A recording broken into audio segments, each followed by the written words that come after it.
Today, we're once again talking about this PSA buyback issue because they've come out with a response that's honestly left me scratching my head and makes me a bit nervous as to how many times this issue has gone on in the past that we don't actually know about. And I want to talk about it today because I think we sort of need to shed the light on this, sort of challenge them to give us a bit more context and insight as to how many times this may have happened in the past, and to also educate you as the viewer in case you've gone through this yourself, that you can go ahead and do your own research and figure out whether or not you've been burned by PSA in this particular instance. Now, if you're not sure what I'm talking about, it relates to this video over here where we spoke about a few days ago, a PSA buyback scam where you essentially had a customer on Twitter talk about the fact that they graded 31 cards with PSA. They all came back as PSA 9s. They accepted the offers given to them by PSA. I think they were like $35 USD. Then subsequently, a few days later, some of those grades changed. Some of those cards changed from PSA 9s to PSA 10s. And this raised a lot of questions, raised a lot of concern around conflicts of interest, whether or not the customer was scammed, and whether or not this buyback program is legit. Now, the reason why this was a little bit interesting is that the customer in question came out after all this information came to light and sort of said they spoke to PSA, and PSA reassured them that it was a one-off concern. Now, I flagged this in my video as to being a pretty big problem because this could have happened to many other people in the past. And, how could PSA go ahead and change grades after the customer accepted the offer, and how many times had this happened before? Now, if you're not sure what PSA offers is, what their buyback program is, essentially they have a list of third-party dealers that we don't know who they are, but they can apparently give PSA some information on cards they want in certain grades, and when those things pop, they basically buy them from the customer, from the submitter. Now, this obviously raised a lot of questions because when this program first launched, people were really concerned about conflicts of interest around PSA facilitating this, because could they, legitimately grade a card lower to then try and get somebody a good deal that's a third party, that's a friend of theirs? Just raises a lot of questions around the lack of transparency and the like. And obviously, when you saw cards go from 9 to 10 and they sold for PSA 9 prices, you sort of sit back and say, hey, those concerns were legit. Now, obviously, what's happened in the preceding days is that PSA have come out with a response, none other than Nat Turner himself, who is the CEO of Collectors, who is the company that owns PSA. Now, essentially, he was tagged in a post from somebody that was asking questions about it, and he clarified a few things in this post. He again reiterated that the PSA offers program is via third-party dealers. PSA don't buy the cards. They don't buy the cards on behalf of these people. They simply facilitate the transaction. That's sort of what has been explained here. It's what's been explained in the past when we first covered this launch. We spoke about this in detail. One of the concerns I have that I flagged again in my last video is that we don't know who these third-party buyers are. So I think that raises some concern around the transparency on the process, and raises some accusations like we saw in this video, in this story, right? People are going to ask these questions because they don't know who the buyers are. So I think we need some transparency there, and we can maybe talk about that in a future video. But what Nat explains in these other posts here is, I think, what we need to talk about today, and that is the response to these buyback scam allegations. Somebody said, cool, you've basically told us that it's facilitated by, third parties or on behalf of third parties. How does a card grade change? You've given it the same card, a different grade, and you've kept it in the same certification after you've bought it from the customer. Nat explains in the post over here that orders or certain cards from certain orders are occasionally reviewed for quality purposes. I'm going to get to this point in a second. With adjustments made if it was determined it was an error made in the grading process or otherwise. This order was still at PSA and hadn't been shipped yet, which is why it was still eligible for them to re-review. For example, occasionally PSA card unfortunately misses a counterfeit card and it gets through the process. We're alerted to it and we'll review it and deactivate the cert even though we've already graded it. I've helped them with this in the past by talking about some fake cards and trim cards on the channel.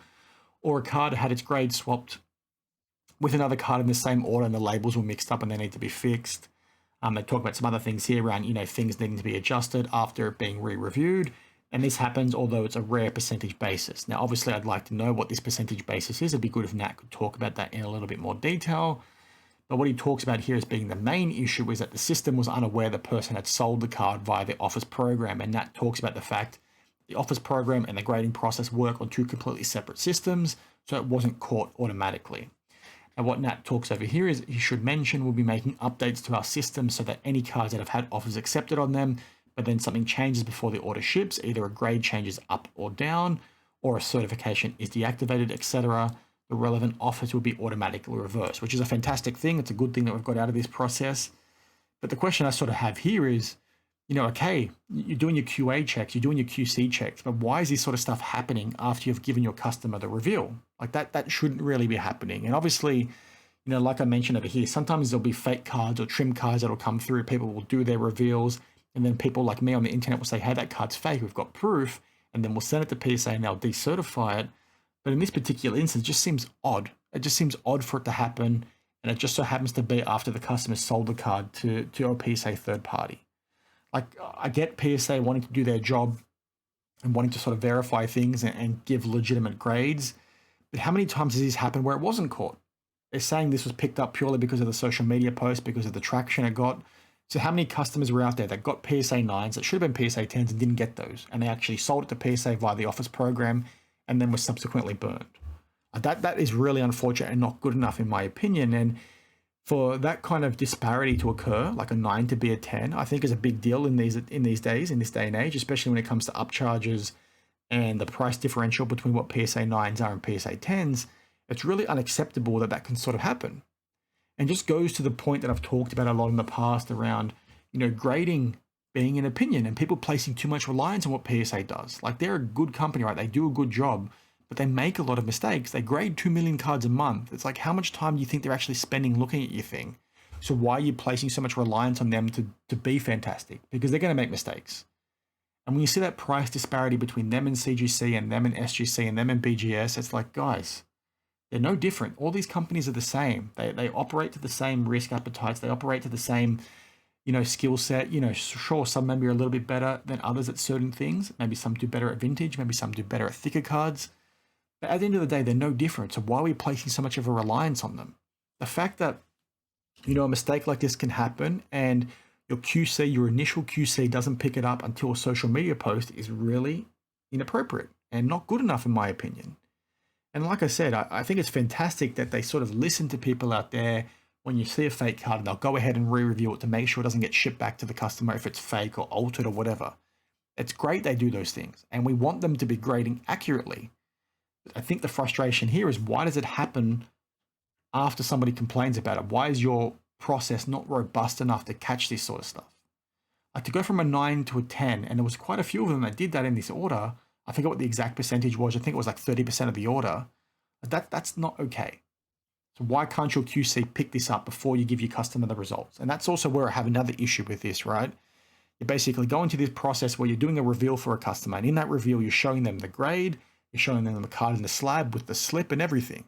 Like, why does it get to a point where a customer's going to see a PSA 9, they might do things off the back of it, like in this case, sell it because they're not happy with the grade they got, when in reality, it's a PSA 10. Like, why can't your QC checks be better to pick this up earlier?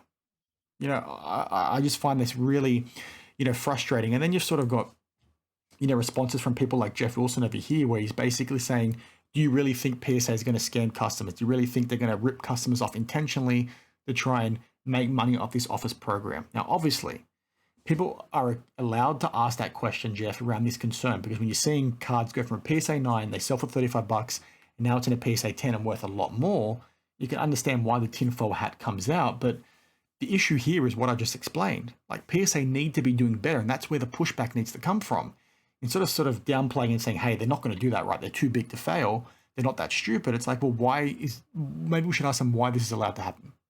How can this happen? How can we sort of put them on a pedestal, this business on a pedestal as the leading third-party authenticator in this space, and not question them when they can have grades change materially, PSA 9 to a 10, because somebody complained on the internet? How many orders does that happen to? And I think what's really important there is that it sort of re-highlights once again the disparity between, a 9 and a 10. It's huge right now in terms of price points, but in reality, it could be the difference of somebody looking at the card for 30 seconds longer, or somebody complaining on the internet. Like, guys, we need to be more smart, or smarter. More smart's not a way to say it. We need to be smarter when we're using these companies and we're applying price points to them. Like, PSA do a great job. They also do a lot of bad things. All graders in this space do a great job. They all do a bad job at times. Manufacturers in this space do a good job and a bad job. But these companies don't get held accountable enough. They should be doing more.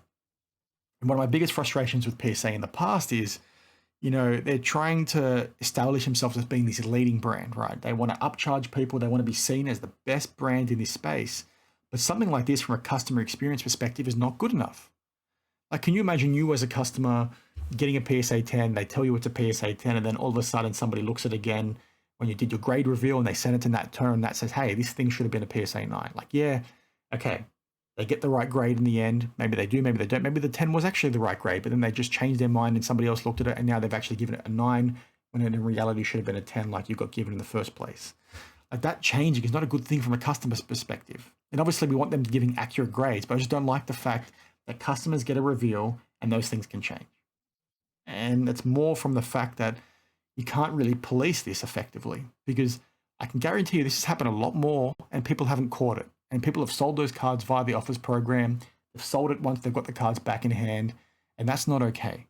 They need to sort of police this a lot better. It's just not good enough. So I think, the whole buyback scam thing was a bit tongue-in-cheek from me. I think it's a concern, especially when it's happened, potentially a lot in the past. But, I just find this really amateur. Like, yes, it's great PSA doing those checks, but they should be doing those before they tell the customer what the grade is. And if PSA are sort of not spending enough time beforehand, it should raise a lot of questions around, the accuracy of the grades they're putting out there.